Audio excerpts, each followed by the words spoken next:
Black Entertainer TV.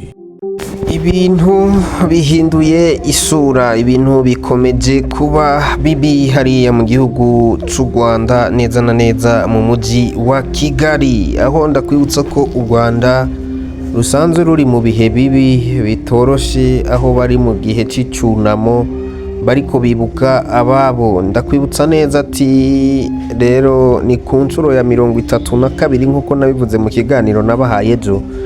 Rero uno munsi ibintu bikaba byafashe iyindi ntera. Hari umunyamakuru yitwa The Chiza, sometime arandika kuri inyarwanda.com, ugakora no kuri The Choice Live TV n'izindi nyinshi ugiye ubona. Niho yandika amajambo akomeye ubona ko adasa n'uwishimiye neza na neza igikorwa umuhanzi cyangwa abahanzi Bruce Melody hamwe na The Ben bo bakoze, ukabona ko asa nkaho yabineguye ibyo bakoze.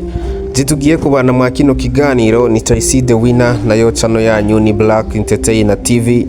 We kora subscribe kugira tuzobane no mu bindi biganiro by'ahazaza. Ati none bimeze gute? Umujene The Chiza yasimbiye ku rubuga rwiwe rwa Instagram yandika amajambo ubona ko atari meza, amajambo yo guca intege abahanzi banyu ariwe Bruce Melody ndetse na The Ben. Yanditse agira ati The Ben na Bruce Melody, ndabagaya kubw'igikorwa mwakoze ntemera kidafututse. Ati yego sinzi kamera n'izindi timu aho zaturutse. Ati ariko kuriya siko bajya kwibuka n'abatari boti n'ababarenze, si kuriya bajya ku kwibutso kuko hariya si muri studio canke arena, hariya imitaka amagana ndetse n'ibindi byose. To me it's like showing off.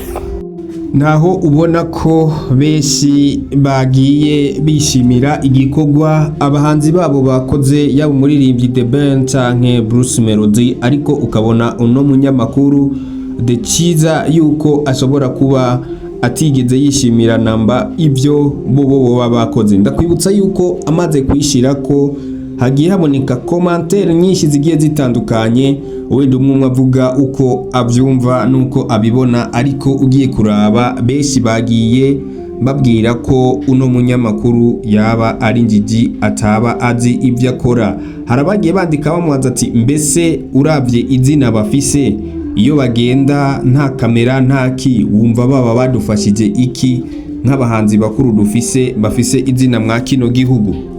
Ati ahubwo ni byiza cyane kuba bagiye basizeho kamera bagatumirira n'urundi gwaruka kujya ku cibutso kugira ngo bakurikirane amateka ya genocide yakorewe abatutsi mu 1994, aho ubona benshi bagiye bishimira ibyo bakoze ko ari igikorwa cy'ubutwari, narijya ko ari bamwe mu bahanzi bakomeye cyane mu gihugu cy'u Rwanda, bafise n'abafana benshi bagiye babakurikira, aho ubona hari abantu mu buzima ubwo babayeho usanga bakunda umuntu ku buryo icyo umuntu akoze akunda nawe aba yumva yagikora kugira ngo yisanishe nawe uko bimeze kose. Rero niho ubona The Chiza bagiye bamubwira amajambo yandi agiye atandukanye menshi, aho ubona bitari byiza kuko basa n'abaneguye ibyo